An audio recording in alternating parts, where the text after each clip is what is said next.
net reaction.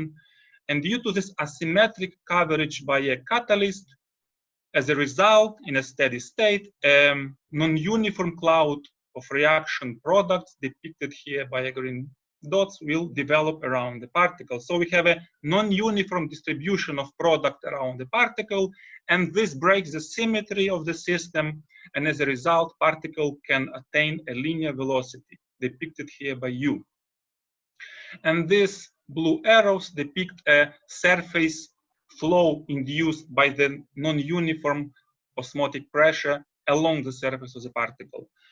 So about the mechanism, we will discuss a little bit later, but I will tell now the mechanism. One of the possible candidates could be a self-induced diffusiophoresis. We speak about diffusiophoresis a little bit later.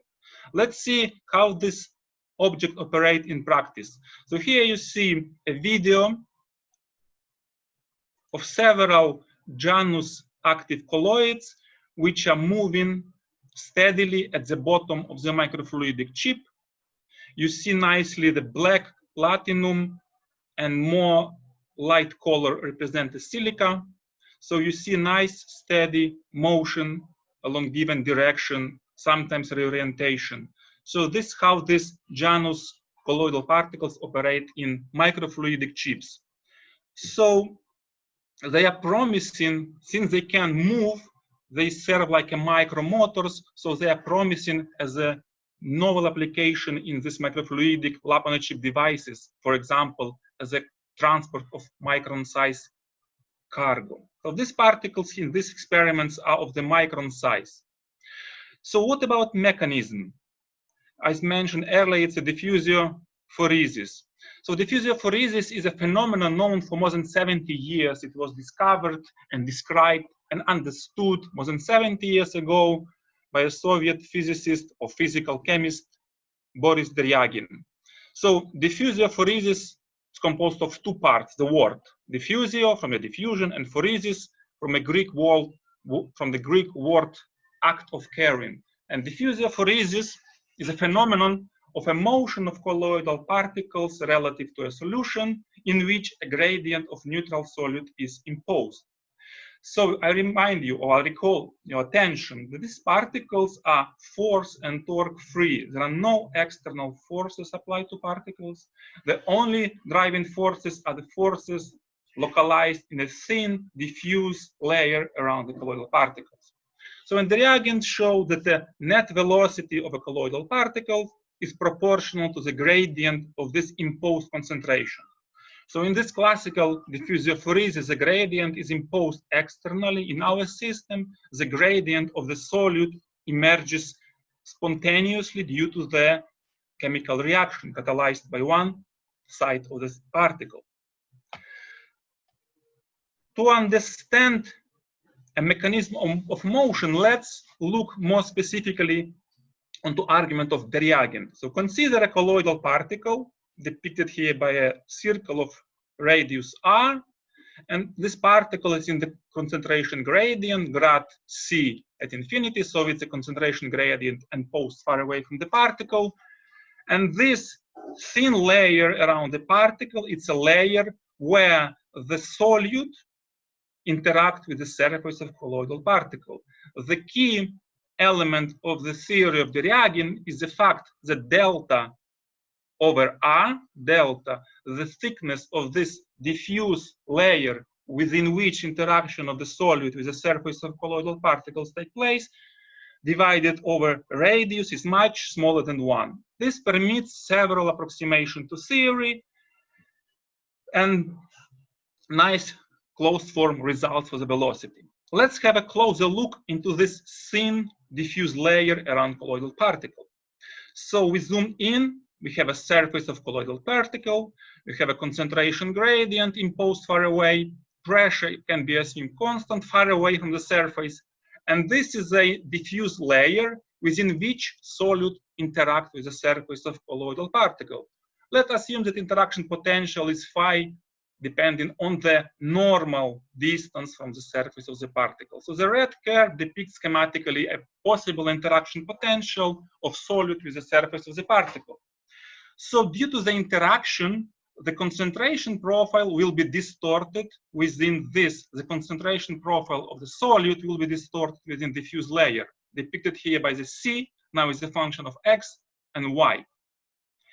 Since the delta much smaller than the size of the particle, we can assume that in the direction normal, the equilibrium emerges very fast compared to the diffusion timescale laterally to the surface. We can assume that the concentration profile is given by the Boltzmann factor, C at infinity times Boltzmann prefactor, exponent minus potential of interaction divided over kBt. Now, this concentration, together with the interaction force grad phi, it's a force of interaction of a one solute with a surface, will give rise to the body force density denoted here by capital F, which acts towards the surface of the particle. Now, at leading order, there is no flow in the direction normal to the surface. There is no flow in this direction. So mechanical equilibrium requires that the gradient of pressure emerges in this direction. So the gradient of pressure, together with the gradient of concentration in this direction, will give rise to a lateral gradient of osmotic pressure, denoted by this long arrow, grad parallel P. And since there is no any force acting in the direction parallel to the surface, this gradient of pressure will give rise to a flow profile, denoted here by US. So there is a no slip at the surface, and there is a approach to the steady flow profile at infinity, denoted by US. And now, since the particle is force free, this flow, surface flow, will result effectively into the propulsion of the particle as a conservation of momentum. Now, all this qualitative argument can be placed can be put into a simple formulas, so-called lubrication approximation, where the velocity field has only component ux parallel to the surface. At leading order, there is no flow field perpendicular to the surface, and these two equations are just a force balance in a direction normal to the surface. What I told you, gradient of pressure is balanced by a force body density. And in direction of x, there is a gradient, lateral gradient of pressure is balanced by a shear stress. There is no any-body force. So this gradient of pressure gives rise to this shearing flow. And then we can solve this equation and figure out that this velocity us, that at infinity, is given by gradient of lateral gradient of concentration times some prefactor b, which encodes interaction of a solute with the surface of colloidal particles. It can be positive or negative. So this, what I discussed, is the inner region. It's a region where forces act.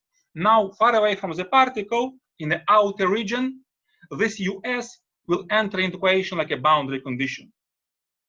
So at outer region, we don't know anything about this diffuse layer. We just know that there is some slip velocity. This us in the outer region, us will be like a slip velocity. Another approximation which we'll use is a so-called small Peclet number, when we can decouple the diffusion from the convection. And the problem composes into two sets. First set is to find solution, is to find the distribution of the solute around the particle, which is driven by the diffusion equation, steady-state diffusion equation, boundary condition at the surface of the particle, no flux at the inert region, and the steady flux at the catalytically active part. Once we solve it, we get the gradient of the solution, which will give the boundary condition for the associated hydrodynamic problem. We have Stokes equation, gradient of pressure plus viscosity, shear stress equal to 0. It's a force balance plus incompressibility condition standard, and the boundary condition, non-slip boundary condition, is the surface of the particle. U, it's a velocity linear, omega possible angular velocity, and this us, this is a slip we discussed earlier. Now this system of equation is closed by imposing no net torque and no net force on the particle. This will give us the desired solution, self-propelled velocity and self-propelled angular velocity of colloidal particle. So the first question which can address how the velocity of this active particle depends on the shape of the colloid.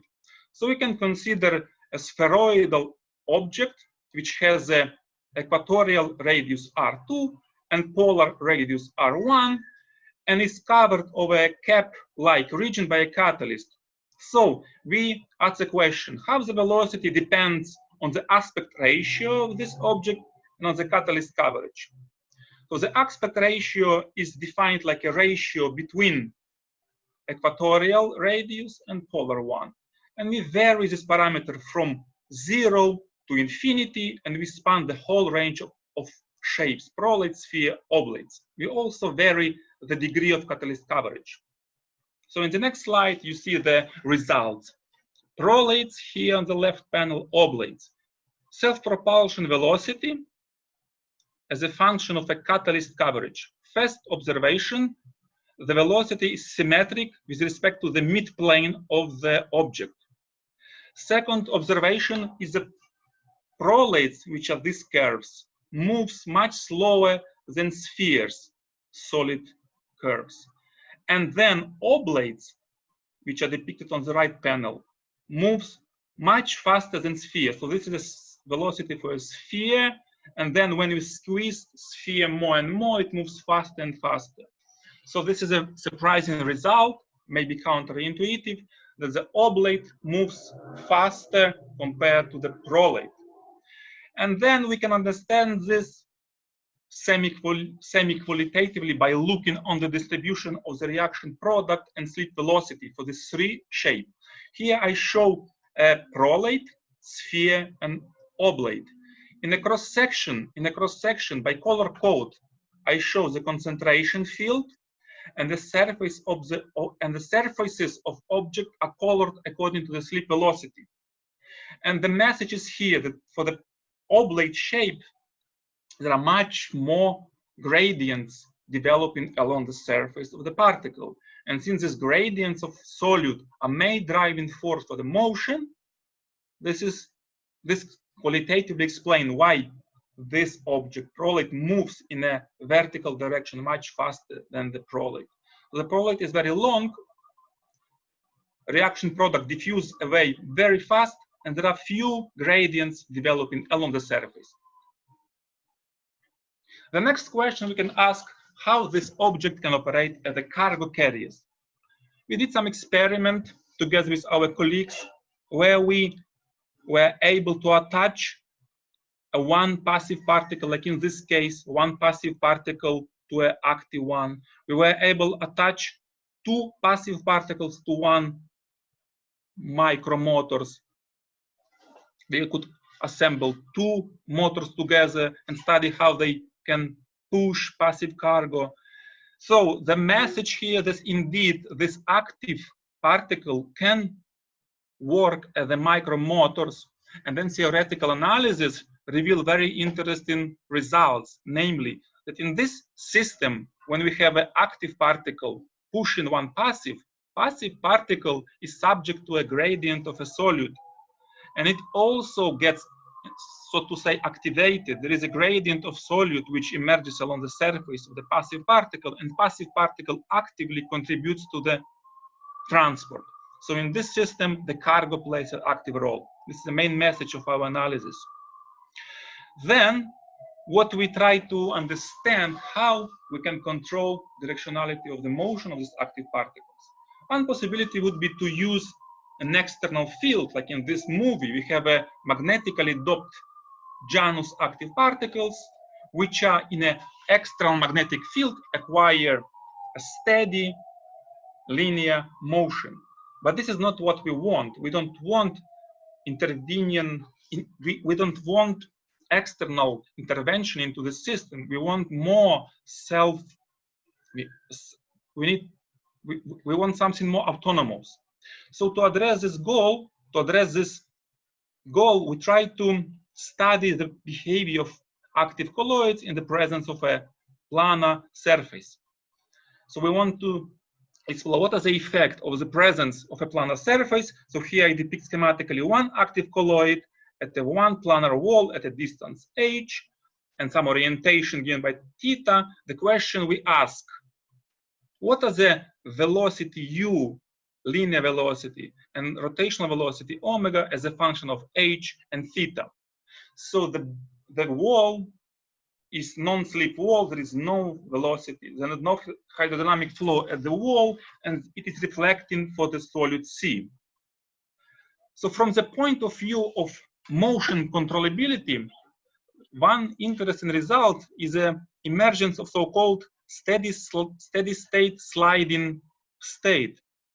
Example is depicted here. The particle started some distance from the surface, and then it approaches surface, get steady distance and steady orientation, and persist, mathematically speaking, to infinity. It's a steady state.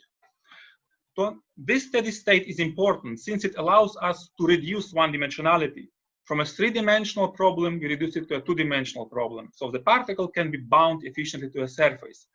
And the main physical mechanisms which lead to this are depicted in this panel. We have one Janus colloid, which is close to the solid wall. When particle moves close to the solid wall, it interacts hydrodynamically with the wall, and this interaction leads to the hydrodynamic torque, which rotates the direction of motion of the particle away from the wall. And there is a solid gradient which develops between the wall and the particle, which contributes an opposite torque, depicted by this maroon arrow. So there are two torques, one hydrodynamic, which moves direction of motion away from the wall, and another torque, chemical, which so to say opposes this hydrodynamic. And at some parameters, these two torques balance each other, and particle can move, like in this picture, steadily at a given distance and orientations to the wall.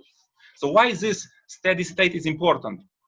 If we look to the trajectory of particles in the phase plane, h is the distance to the wall, and theta is the orientation of the direction of motion with respect to the normal, we see that many trajectories collapse into a single attractor fixed point. So this fixed point corresponds to a steady sliding state, and it has a large basin of attraction. Practically, it means that when we have a collection of active colloids close to the wall, many of them will be attracted to a single steady state fixed point. And now this can be used to control further the particles at the wall. For example, when you have the wall with a small topographical step, you see one active colloid get attached to this small step. The height of the step is of the order of 1 radius, and it follows it persistently. You have seen probably more other of them. When we decrease the radius of this topographical step, it still efficiently can guide active colloid along it. So in this way, this shell of topography can play a role of a railway for this colloidal particle. Another example, when we have uniform in a height surface, flat, but chemically heterogeneous. For example, we have one stripe depicted by an orange, which is less repulsive for a solid. And then analysis shows that active colloidal particles, which design in such a way that it moves in the direction of its catalytic cups, theoretical analysis shows that such type of chemical inhomogeneity can efficiently guide particles. So the particles from the various initial conditions can get attracted to the mid-plane, to the middle of the stripe, and robustly follow it. As another example, when we design active colloids which moves towards the inert part, this chemical stripe can serve as a trapping point. So the active colloid can get trapped at the edge between a gray and orange material. So to this point, we show that pattern surfaces can be efficient in controlling motion. Topographical steps can serve as railways, and the chemical stripes, like here, can serve as the roads for these active colloids. They can follow these roads or can get stuck at the interface between two faces of one surface. Now another question we can ask, can we design colloidal particles which can perform more interesting motion types? For example, spinning. Why spinning? Because spinning or rotation is the main motion which is, or it's a main motion type which is present in any motor. So if you want to design some micron-sized motor, this type of motion would be very useful.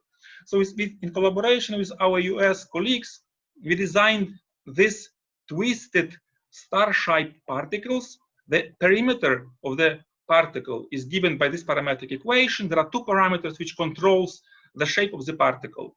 Parameter n, which controls the degree of a rotational axial symmetry of this particle. When n increases from 2 to 6, rotational symmetry changes from the 2-fold, 3-fold, 4-fold, and so on. The second parameter which controls the shape is so-called C. It's a chiral asymmetry parameter. When chiral asymmetry parameter C varies from -2 to +2, the particle changes its chirality in 2 dimensions from negative achiral to a positive. So we have these 2 parameters which can efficiently control the shape of the particle. And now we ask how this particle can behave if it is made from some active material. So when we make this so-called microspinners from a platinum and we place them into a solution of hydrogen peroxide and in water, we observe a persistent steady rotation.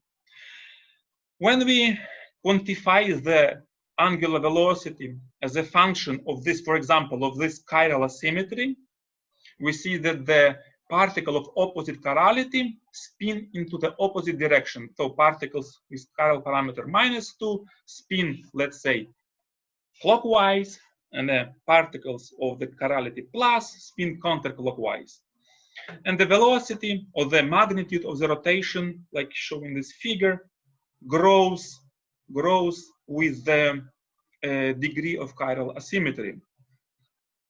So this shows that the shape of the particle, here the particle is totally uniform. There is no passive part. It's composed of platinum, but still by playing with the shape, we can break a symmetry and we can induce an efficient, steady self-rotation.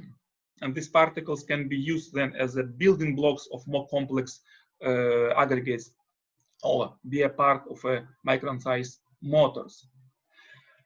Well, at this point, I would like to thank to my collaborators who contributed to the results I presented here.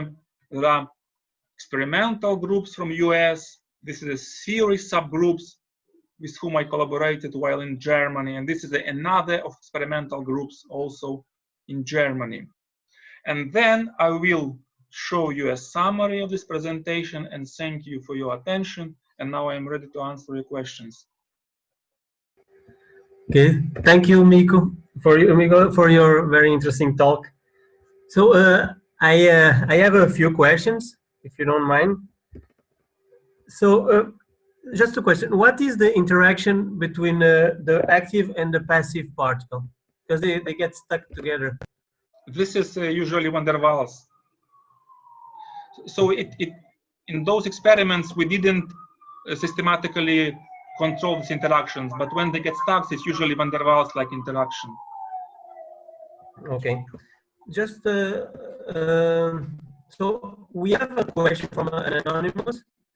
So the question is, how far are we from using this strategy, this last strategy that you use for real applications? We, as a computational physicist, we actually don't use them, but there are groups in the United States, at University of San Diego, which are actually using them in real life applications. So they are using these active particles in a body of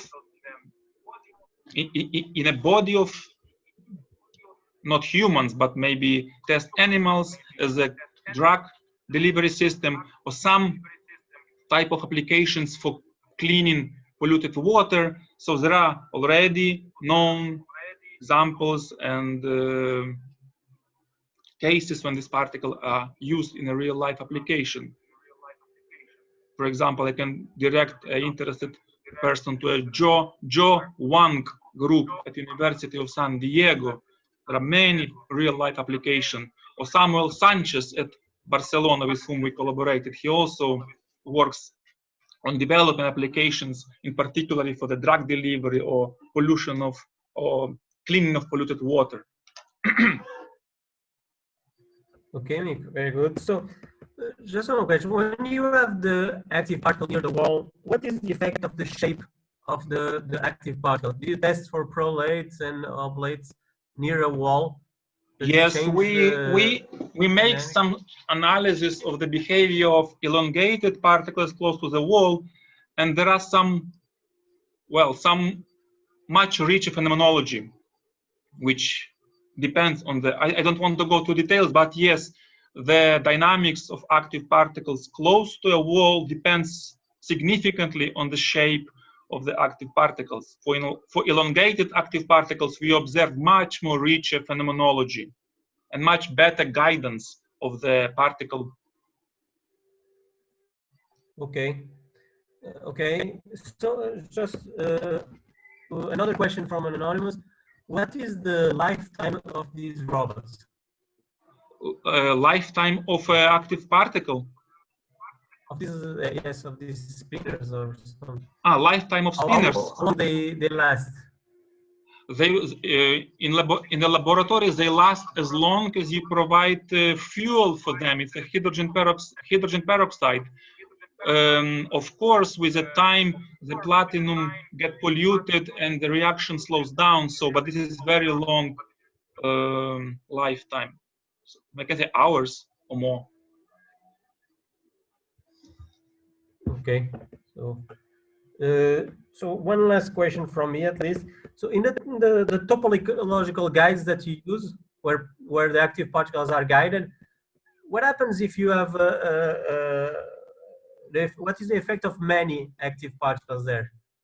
Oh, what happens? This is an interesting question, but as you saw on those videos, we didn't put many of them because our goal was just to see the effect on a one. But it's an interesting question, and at this level or at this point, I'm not ready to answer it. But it's very interesting to study the interaction of many with the obstacles or with the. You would like to see if they synchronize or something? Yes, yes. This collective behavior of active particles at patterned surfaces is another very interesting topic which I didn't touch. But yes, it's an interesting question. I didn't look into it, so I cannot answer it now. Okay. So we don't have any more questions. So I would like to thank Mykola for this very nice seminar, and we'll see you tomorrow for mine. Thank you, Krishna. Thank you, everyone, for your questions.